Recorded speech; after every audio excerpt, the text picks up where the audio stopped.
Week 9 is officially in the books. Week 10 is here now. And we're only weeks away into the fantasy football playoffs, which is absolutely crazy. I remember it was like yesterday we were saying, I can't wait until week 1. We can't wait to see all of our people shine. Now we are 10 weeks into the season. It's absolutely crazy. As always, we love to bring you our top 10 waiver wire pickups of each and every week. And obviously it's week 10 this week. Bye weeks, as reminders, as always, Ravens, Bengals, Patriots, Jets. So make sure you take those guys out of your lineups. And let's get straight to the video. And at number 10, this one may be left field or maybe not. Odell Beckham Jr. There's been reports saying that he should be clear. Even him himself has said, that he is going to be clear by the end of this week, that he could be ready to get back onto the field going into week 10. So maybe a team picks him up this week. Obviously, there's a bunch of rumors about the Bills, the Packers, even the Giants, back to the Rams. It doesn't matter where he goes. I truly believe he's going to be a value. And if he can come back early, my thought process about the whole Odell Beckham Jr. and his timeline was that he was going to be coming back around Thanksgiving, which was going to be a little bit too late for the fantasy playoffs. But if he can get signed somehow this week, join a team and have 2 to 3 weeks before the fantasy playoffs, and we'll have a little bit more of an understanding of where he can stand and how he can help a team, Odell Beckham could be a good flex option going into week 14 of the fantasy playoffs. He's available in 68% of leagues. Once again, even if he goes to the Rams, the Packers, the Bills, any team that is Super Bowl contending teams, he is going to bring value. He is going to be a value. If you pick him up now with, once again, available in 68% of leagues, I think this could be a good flex option for your fantasy playoffs. So go pick up Odell Beckham. And at number 9, something that I want to bring to you is a little bit of something that I do and I like to do around this time of the season is picking up your running back handcuff, no matter who it is, right? If you have Saquon, go pick up Matt Breida. If you have Joe Mixon, go pick up Samaje Perine or Chris Evans. Alexander Madison, obviously for Dalvin Cook. There's so many different running back handcuffs there, especially during the fantasy playoffs. I think if you can solidify and pick up your running back handcuff now, if he is still available on waiver wires, that will be good and gives you a little bit of peace of mind if one of these guys get injured. Dalvin Cook always sometimes misses a game, which he already has. Maybe he misses another one during the playoffs. Saquon was dinged up with a shoulder injury. He did have a bye week, but what if he comes back and during the fantasy playoffs, he injures his shoulder and then he's missing some time? I think if you can pick up your running back handcuff now, don't spend near to nothing of fab. I think it could be a good opportunity. Once again, I'm thinking of names like Khalil Herbert. He might still be out there potentially. AJ Dillon might be a shot in the dark. A Rex Burkhead if Dameon Pierce goes down. A Zamir White if Josh Jacobs goes down. Once again, Alexander Madison. Maybe a Mark Ingram if Alvin Kamara goes down. Jalen Warren if Najee goes down. There's so many running back handcuffs. If there's a spot on your roster, go pick up your running back handcuff now. Don't spend too much fab and just get that thought process out the way. Be like, dang, if you didn't have the running back depth and you have one of these top running backs, you don't have to worry about it because you already have your handcuffs to fill in going into the fantasy playoffs just in case. And at number 9, we have Terrace Marshall for the Carolina Panthers, available in 98% of leagues this past week in week 9 against the Cincinnati Bengals, which, by the way, they were just absolutely destroyed. Joe Mixon went off. Caught 3 out of 6 targets for 53 yards and a touchdown. You're seeing him getting more and more involved, right? Ever since CMC got traded and everyone was just, the Panthers just went straight rebuild mode and firing Matt Rule. Now you can see the opportunity here. Since week 7, you saw a little glimpse, right? 5 fantasy points on the field for 86% of the time. Week 8 against the Atlanta Falcons on the field for 93% of the time for over 12.7 fantasy points, and week 9 against the Cincinnati Bengals, which I'm pretty sure he was on the field for nearly 90% of the time, over 14 fantasy points this week. If you need a desperation play, this Terrace Marshall is not a guy that I want to pick up and start, coming in my flex right away. this week going into week 10 against the Atlanta Falcons could be a good option if you are struggling with bye weeks. Once again, the Ravens, so Devin Duvernay, or Bengals, which is Jamar Chase, the T. Higgins, the Patriots, which is Devontae Parker, or Jacoby Myers, Garrett Wilson with the Jets. So there's a couple opportunities if you are struggling with wide receiver depth for you to plug and play Terrace Marshall, especially against the Atlanta Falcons, who he had over 12 fantasy points, caught 4 out of 9 targets. Whether it's Baker Mayfield or PJ Walker, I prefer PJ Walker personally. Baker Mayfield, gosh, I know he came into the game because it was bad and they were down bad, but I'd rather have PJ Walker in.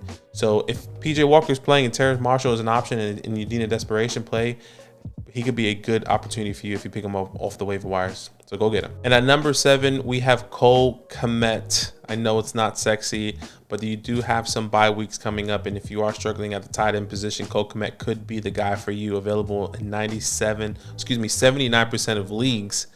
He could be a guy that you can pick up and plug and play. Hopefully he can get you 5 to 8 points.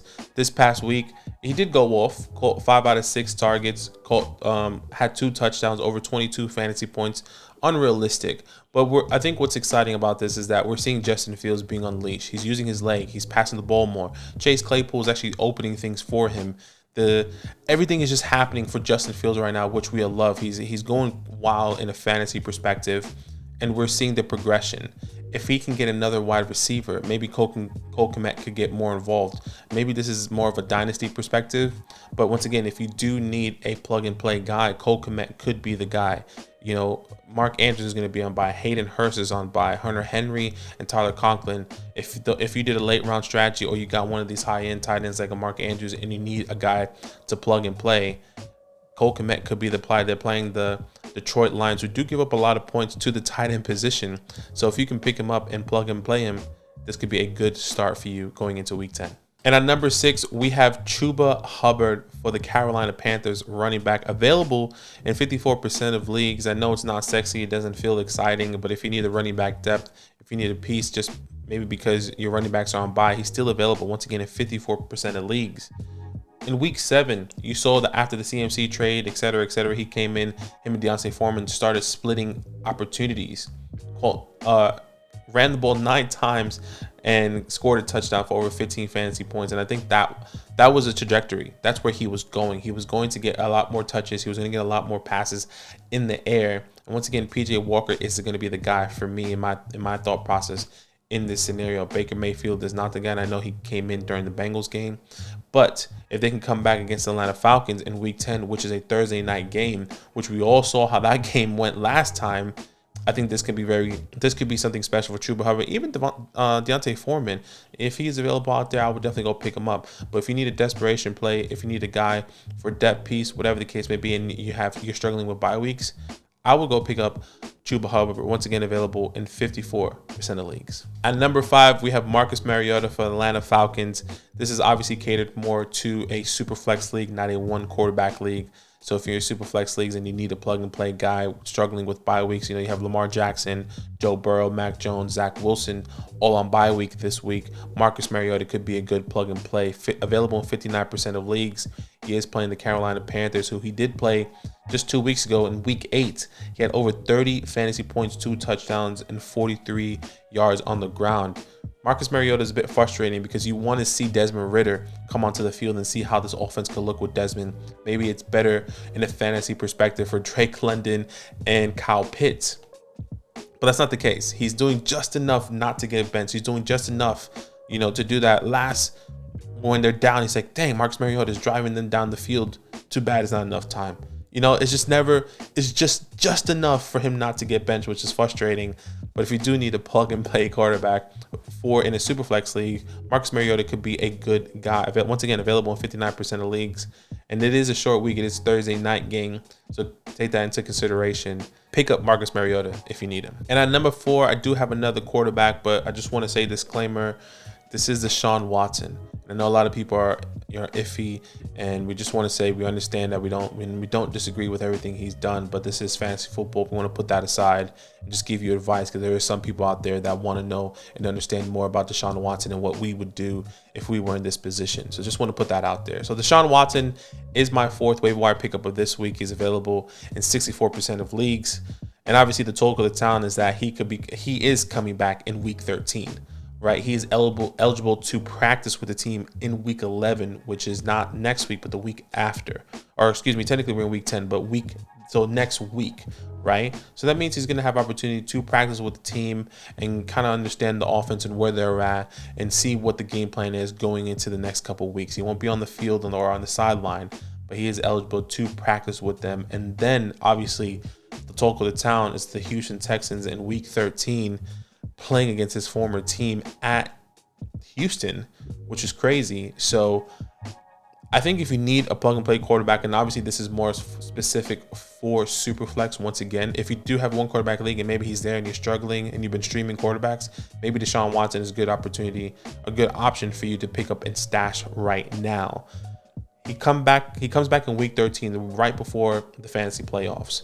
If you do have a quarterback that is on bye week in week 14, which is, bye week hell, and you need a quarterback, I think Deshaun Watson could be a good guy. He's playing the Cincinnati Bengals in week 14. He's playing the Baltimore Ravens in week 15 and New Orleans Saints in week 16.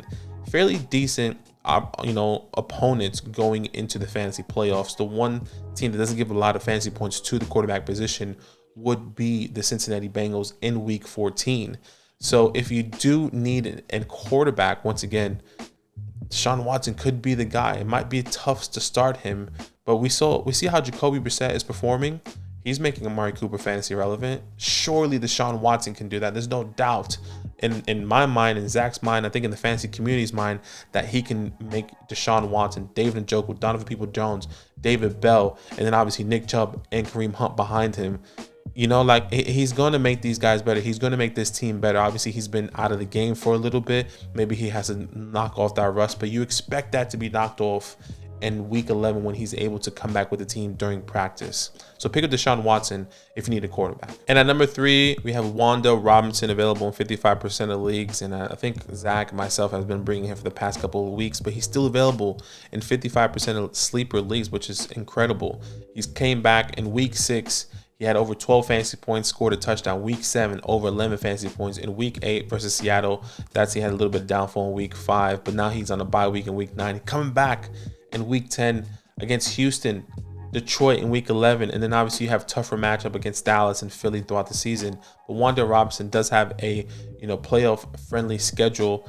Fantasy playoffs friendly schedule for your team. So if you need a flex option, Wan'Dale Robinson is still out there. He's clearly the wide receiver 1 on this team. There's no one else for them to compete with. And I know Saquon Barkley is back there and Darius Slayton, but Wan'Dale Robinson, like I always said, he has been the guy that Brian Dable and Joe Shane have invested in. That was their first weapon in the draft in 2022. So I think they're going to get him more involved. The bye weeks here, they're all getting healthy. I wouldn't be surprised if they do bring in some wide receiver help. All the talks and rumors saying that OBJ is going to come, I doubt it. We'll see what happens. But right now, Wan'Dale Robinson is the wide receiver 1 in this team, and he's available in 55% of leagues. Go pick up Wan'Dale Robinson if you need a flex. And at number 2, we have Greg Dulcich, available in 62% of leagues. If you need a tight end, once again, a lot of these tight ends on by Hayden Hurst, Mark Andrews, Hunter Henry, and then Tyler Conklin. All these guys have been kind of up and down all season, but if you do need a tight end position, he is available in 62% of leagues. The first 3 games he has started in his career so far: week 6, over 12 fantasy points and a touchdown. Week 7, over 11 fantasy points, caught 6 out of 9 targets. Week 8, caught 4 out of 5 targets for over 12 fantasy points. Greg Dulcich is a massive part of this offense. If you got him, if you can pick him up off of waiver wires right now with your tight end struggles, Greg could be a guy that can give you so far averaging 11 to 12 points per game, which is that's what you want from a low end tight end right now. A guy that you can just pick up off of waiver wires and plug and play. So once again, available in 62% of leagues, and still no one has really invested in him in the last 2 weeks, maybe because it's Russell Wilson. But this run game is non-existent for this team, and I think Russell Wilson is going to result in throwing the ball to no matter and whoever is going to be on the field. So go pick up Greg Dulcich if you need him. And at number 1, we have Jeff Wilson. My name's Jeff. I'm available in 50% of leagues currently right now. And this is weird, but the first week he got traded to Miami Dolphins, and the first week he played with this team, he has already outsnapped Raheem Mostert. Okay, I'll tell you the numbers. Jeff Wilson, 28 snaps versus Raheem's 26. Routes run, Jeff Wilson 13, Raheem Mostert 12. Targets in the air, Jeff Wilson 3, Raheem Mostert 1. And they both carry the ball 9 times in this game. Jeff Wilson feels like he is the clear guy here. Maybe this is only 1 week. Maybe this is an overreaction. But he is available in 50% of leagues in Sleeper right now. And if he is available in one of your leagues, he's on top of my list. Obviously, he's number 1. This is why, especially the way the running back landscape is right now, Jeff Wilson can contribute to your team, especially in the flex position. Look, there's a couple opportunities he have. He's playing the Cleveland Browns, and then he's on a bye week where he can get more acclimated to this team. And I think, McDaniels is going to continue to use him. He clearly traded for him for a reason. He was with him in San Francisco. He brought him to Miami. Maybe, and then obviously they traded away Chase Edmonds. So Jeff Wilson, Raheem Mostert are going to be the 1-2 punch here. But I think Jeff Wilson is the guy that he really wants over Raheem. So if you need a running back, pick up Jeff Wilson. I think this could be a good opportunity. This could be a league-winning guy potentially. Might be a little bit early. Maybe I'm overreacting here, but pick up Jeff Wilson. Guys, as always, we like to say good luck going into each and every week. There's still opportunity for you to do something special. There's still opportunity for you to turn your season around.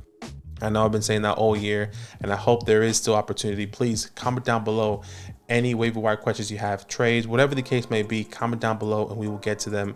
As always, we go live 8 p.m. Eastern Standard Time every Saturday to answer all your fantasy questions. And as always, good luck in Week 10. Yo, what's good? Thanks for watching. We got a lot more videos. A lot more. If you want more videos, watch it. You can also subscribe right now if you want to. You need to. And lastly, don't forget that you can sign up to support the show and get exclusive content by going to patreon.com/fantasylandfam.